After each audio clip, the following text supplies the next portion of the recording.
Bismillahirrahmanirrahim. Assalamualaikum warahmatullahi wabarakatuh. Kami dari kelompok 9 yang beranggotakan Mbak Alvina Rizky Wanusi, Mbak Aziza Ayu Anggari, dan saya sendiri. Di sini kami akan mempresentasikan pendidikan Islam masa Orde Baru. Yang pertama, keberadaan pendidikan Islam pada masa Orde Baru. Sejak ditumpasnya peristiwa G30S atau PKI pada tanggal 30 Oktober 1965, bangsa Indonesia telah memasuki fase baru yang dinamakan Orde Baru. Orde Baru adalah yang pertama, sikap mental yang positif untuk menghentikan dan mengoreksi segala penyelewengan terhadap Pancasila dari Undang-Undang Dasar 1945. Yang kedua, memperjuangkan adanya masyarakat yang adil dan makmur, baik material, spiritual, melalui pembangunan. Yang ketiga, sikap mental mengabdi kepada kepentingan rakyat dan melaksanakan. Dalam pasal 4 Tab MPRS tersebut selanjutnya disebutkan tentang isi pendidikan, di mana untuk mencapai dasar dan tujuan pendidikan, maka isi pendidikan adalah yang satu, mempertinggi mental, moral, budi pekerti, dan memperkuat keyakinan beragama. Yang kedua, mempertinggi kecerdasan dan keterampilan. Yang ketiga, membina dan mengembangkan fisik yang kuat dan sehat. Pendidikan pada hakikatnya adalah usaha sadar untuk mengembangkan kepribadian dan kemampuan di dalam dan di luar sekolah berlangsung seumur hidup. Oleh karenanya, agar pendidikan dapat dimiliki oleh sebuah rakyat sesuai dengan kemampuan masing-masing individu. Secara umum, diakui bahwa kebijakan pemerintah Orde Baru mengenai pendidikan Islam dalam konteks madrasah di Indonesia bersifat positif dan konstruktif, khususnya dalam 2 dekade terakhir 1980-an sampai dengan 1990-an.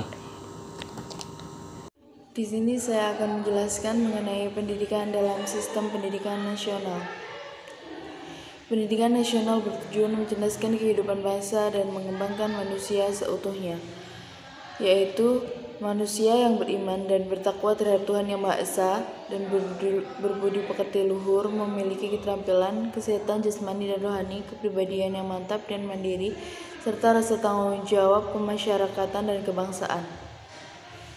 Beberapa prinsip yang perlu diperhatikan dari Undang-Undang Sistem Pendidikan Nasional mengusahakan: yang pertama, membentuk manusia Pancasila sebagai manusia membangun tinggi kualitas yang mampu mandiri. Kedua, pemberian dukungan baik perkembangan masyarakat bangsa dan negara Indonesia yang terwujud dalam ketahanan nasional yang tangguh, yang mengandung terwujudnya kemampuan bangsa menangkal setiap ajaran, paham, ideologi yang bertentangan dengan Pancasila.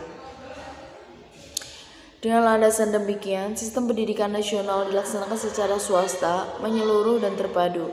Semesta dalam arti terbuka bagi seluruh rakyat dan berlaku di seluruh wilayah negara. Menyeluruh dalam arti mencakup semua jalur, jenjang, dan jenis pendidikan, dan terpadu dalam arti adanya saling keterkaitan antara pendidikan nasional dengan usaha membangun nasional. Dalam hal ini, mengumumkan bahwa pendidikan Islam adalah bimbingan jasmani dan rohani berdasarkan hukum-hukum Islam menuju kepada terbentuknya kepribadian utama menurut ukuran-ukuran Islam. Ada 2 dimensi kesamaan yang ingin diwujudkan. Yang pertama, dimensi transendental atau lebih dari sekedar ukhrawi, yang berupa ketakwaan, keimanan, keikhlasan. Yang kedua, dimensi duniawi melalui nilai-nilai material sebagai saranya seperti pengetahuan, kecerdasan, keterampilan intelektual, dan sebagainya. Dengan demikian, keberhasilan pendidikan Islam yang membantu terhadap keberhasilan pendidikan nasional. Juga sebaliknya, keberhasilan pendidikan nasional secara turut membantu pencapaian tujuan pendidikan Islam. Sebab itu keberadaan lembaga pendidikan Islam oleh pemerintah dijadikan mitra untuk mencerdaskan kehidupan bangsa. Adanya peluang dan kesempatan untuk berkembangnya pendidikan Islam secara berintegritas dalam sistem pendidikan nasional tersebut dapat kita lihat pasal-pasal yang sudah tertera. Baik, terima kasih. Saya Alvina Iskiwanusi akan menjelaskan tentang poin C, pengintegrasian pelajaran agama dan pelajaran umum. Integrasi yang diharapkan antara pendidikan agama dengan pelajaran umum bukan dipahami dengan memberikan materi pendidikan agama yang diselingi dengan materi pelajaran umum. Akan tetapi yang dimaksudkan adalah adanya integrasi yang sebenarnya di mana ketika kita menjelaskan tentang suatu materi pendidikan agama dapat didukung oleh fakta pelajaran umum itu sendiri.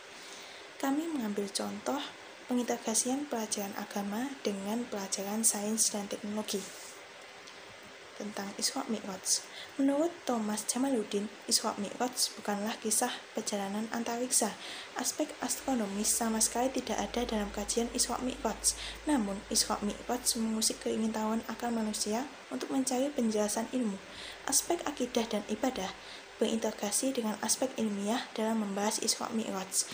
Inspirasi saintifik Isra Mi'raj mendorong kita untuk berpikir mengintegrasikan sains dalam akidah dan ibadah.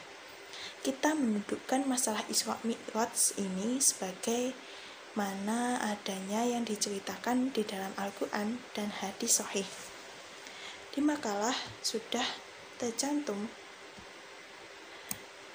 yang menjelaskan tentang Isra di Quran surat Al-Isra ayat 1 dan Quran surat An-Najm ayat 13-18 yang menjelaskan tentang Mi'raj. Di sini juga kami mengambil contoh lain, informasi dari Al-Quran surat Al-Qamar ayat 1 tentang terbelahnya bulan. Beberapa pendapat mengenai pemahaman terbelahnya bulan tersebut, antara lain, secara geosains memang telah terbukti bahwa dahulu kala bulan pernah terbelah akibat benturan asteroid. Data perbatuan bulan menyajikan informasi adanya jalur batuan metamorf yang menembus bulan. Jalur itu berawal dari permukaan hingga ke inti dan menembus ke permukaan bulan di sisi yang berseberangan. Yang kedua, Dr. Khalifa dari NASA telah menjelaskan pengertian ayat tersebut, yaitu bahwa tidak seorang pun dapat menyangkal kebenaran surat Al-Qamar ayat 1 tersebut. Kita dapat merujuk suatu kenyataan bahwa Neil Armstrong dan Aldrin meninggalkan bulan dengan membawa batuan bulan sebanyak 21 kg untuk contoh penelitian. Itulah yang dimaksud dengan pengertian terbelahnya bulan, dan inilah yang membuat sang ilmuwan NASA itu memeluk agama Islam dan mengganti namanya menjadi Khalifah. Dan yang terakhir, suatu saat bulan akan terbelah bila mendekati hari kiamat. Secara sains, hal ini juga dimungkinkan apabila asteroid membentur bulan sehingga bulan lenyap atau hancur. Integrasi ini dapat dijadikan fakta empiris penguat kebenaran ajaran agama Islam untuk lebih meningkatkan pemahaman peserta didik akan materi pelajaran pendidikan agama Islam dan sekaligus sebagai penguat keyakinan akan kebenaran Al-Quran. Cukup sekian dari kelompok 9, mungkin ada salah kata, mohon dimaafkan. Wassalamualaikum warahmatullahi wabarakatuh.